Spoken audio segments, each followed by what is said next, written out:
नमस्कार साथियों, कैसे हो आप सभी लोग। हमारे चैनल इसके नर्सिंग अपडेट 155 में आपका हार्दिक स्वागत है। साथियों आज अपन बात करेंगे चिकित्सा विभाग की फार्मासिस्ट भर्ती से रिलेटेड। फार्मासिस्ट भर्ती में लगातार कभी किसी प्रकार का तो कभी किसी प्रकार का पेच पछतावा नजर आ रहा है। साथियों इसमें माननीय न्यायालय के द्वारा कल एक आदेश जारी किया गया है। उस आदेश की संपूर्ण जानकारी हम आपको बताएंगे, जिसके लिए बने रहिए हमारे चैनल पर। साथियों आप देख सकते हो जी, राजस्थान की न्यूज़ है जिसके अंतर्गत बताया गया है कि फार्मासिस्ट भर्ती 2023 से जुड़ा हुआ मामला है, जिसमें प्रोफेशनल योग्यता और अनुभव के अंकों के आधार पर चयन करने का मामला है।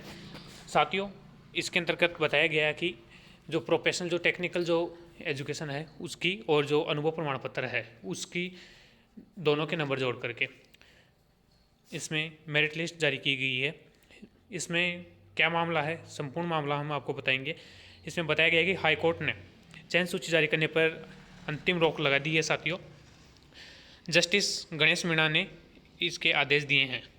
साथियों मैं आपको बता दूं कि जो चिकित्सा विभाग की 7 कैडर की जो वैकेंसी निकाली गई थी उसमें एक फार्मासिस्ट वैकेंसी को छोड़ करके बाकी की जो 6 कैडर की जो वैकेंसी है उनमें 12th के मार्क्स प्लस अनुभव प्रमाण पत्र और प्लस जो टेक्निकल जो प्रोफेशनल जो मार्कशीट है उसके आधार पर इसमें मेरिट लिस्ट बनाई गई थी। लेकिन एक फार्मासिस्ट ऐसी वैकेंसी थी जिसके अंतर्गत ओनली प्रोफेशनल मार्क्स और अनुभव प्रमाण पत्र दोनों को जोड़ के ही मेरिट लिस्ट जारी की गई थी। तो कुछ ऐसे साथी हैं जिन्होंने हाईकोर्ट के अंतर्गत याचिका लगाई है और इस प्रकार की जो याचिका है माननीय न्यायालय जोधपुर के अंतर्गत भी इस प्रकार की याचिका पहले लगाई गई थी।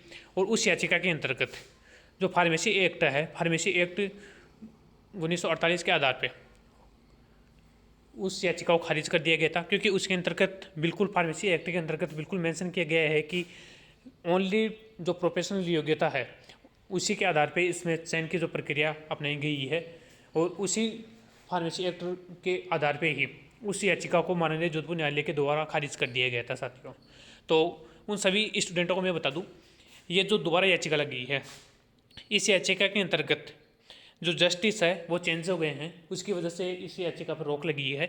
और इसमें जस्टिस गणेश मीणा जी है जिनके द्वारा आदेश जारी किया गया है इस पर अंतिम रोक का। तो साथियों माननीय न्यायालय के आदेश का हम पालना करेंगे, ऐसी कोई बात नहीं है। लेकिन जहाँ तक चांस लग रहा है अगली सुनवाई में इसमें शायद ये खारिज हो सकती है या फिर आगे भी चले, लेकिन इस प्रकार की है ये जो याचिका लगी है ये बिल्कुल खारिज होना तय है। तो किसी भी साथी को ज़्यादा चिंतित होने की ज़रूरत नहीं है, क्योंकि अपने जो साथी है वो एक छोटी सी खबर आते ही बिल्कुल चिंता में पड़ जाते हैं और चिंतित हो जाते हैं इस प्रकार से कि पता नहीं क्या होगा। तो किसी भी साथी को ज़्यादा टेंशन करने की जरूरत नहीं है, इस प्रकार के करते चलते रहते हैं। लेकिन एक सोचने की बात है कि एक फार्मासिस्ट ऐसी वैकेंसी है जिसमें पहले तो 7 कैडर की वैकेंसियों में 6 कैडर की वैकेंसियों की प्रोविजन सूची जारी कर दी गई थी, लेकिन एक फार्मासिस्ट भर्ती के अंतर्गत वो प्रोविजन सूची भी जारी नहीं हुई थी। बच्चों के द्वारा लगातार बहुत अच्छा प्रयास किया गया था, उन्होंने धरना प्रदर्शन भी किया गया था उनके द्वारा, लेकिन उसके बावजूद भी इस वैकेंसी में किसी प्रकार की कोई प्रक्रिया चालू नहीं हुई थी। और इसी के साथ ही अपने ही विभाग के जो कर्मचारी हैं उन्हीं की वजह से इस वैकेंसी पर डिले होता हुआ नजर आता है, क्योंकि कभी आरपीसी के अध्यक्ष के द्वारा घोटाला सामने आता है तो कभी किसी प्रकार का घोटाला सामने आता है। और इस प्रकार की जो याचिकाएं हैं ये बेबुनियाद याचिका है साथियों, क्योंकि जब सिपो के द्वारा आदेश जारी किया गया था तो इसमें बिल्कुल मेंशन किया गया था, जब नोटिफिकेशन जारी किया गया था चिकित्सा विभाग का तो इसमें बिल्कुल दर्शाया गया था कि ओनली जो आपके प्रोफेशनल मार्क्स है और उसी के साथ ही आपके जो अनुभव प्रमाण पत्र है, प्रोफेशनल मार्क्स प्लस अनुभव प्रमाण पत्र के आधार पर ही आपकी मेरिट लिस्ट बनाई जाएगी। लेकिन उसके बावजूद भी कुछ अभ्यर्थी है जो शायद इस भर्ती को अटकाने के लिए लगे हुए हो या किसी और उनकी मकसद हो, तो उसी की वजह से उन्होंने जोधपुर हाई कोर्ट का है जो दरवाज़ा पहले भी खटखटाया था और अभी भी।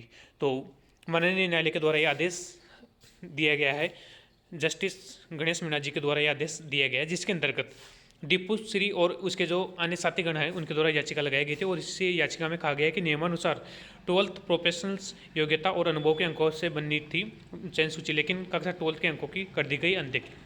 ये जो इन्होंने याचिका लगाई है साथ हो सकता है इनके 12th में मार्क्स ज़्यादा हो और इनका नंबर आ रहा हो, तो 12th के मार्क्स की वजह से उनको ऐड नहीं किया गया तो इनका नंबर नहीं आया। तो इन्होंने माननीय जो जो कोर्ट है माननीय न्यायालय का इन्होंने दरवाज़ा खड़खड़ाया और देखते हैं इन्होंने जो न्याय की गुहार लगाई है ये क्या इनको अच्छा साबित कर पाएगी या नहीं कर पाएगी, या फिर इनकी जो याचिका है ये खारिज हो जाएगी। साथियों तो इसी के साथ ही आगे देख लेते हैं आज के दैनिक भास्कर की खबर, जिसमें बिल्कुल बताया गया है कि फार्मेसी भर्ती 2023 में अंतिम सूची जारी करने पर रोक लगा दी गई है।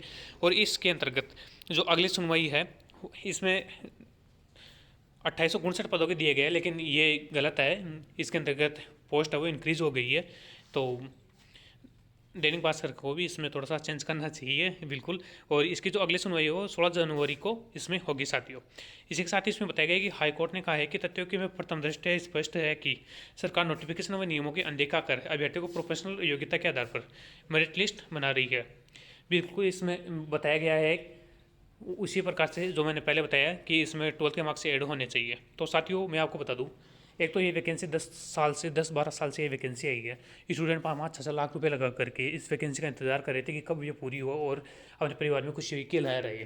लेकिन उसके बावजूद भी ये वैकेंसी में रोड़ा अपना तवा नज़र आ रहा है। कभी किस प्रकार का पेच पछतावा नज़र आता है, कभी अपने भी विभाग की खामियाँ नज़र आती है। उसकी वजह से ये वैकेंसी अटकती हुई नजर आ रही है। लेकिन साथियों मैं आपको बता दूं कि इसमें किसी भी प्रकार की कोई आपको चिंता करने की ज़रूरत नहीं है। ये वैकेंसी पूर्ण तरीके से कंप्लीट होगी और आपको किसी प्रकार से टेंशन करने की ज़रूरत नहीं है।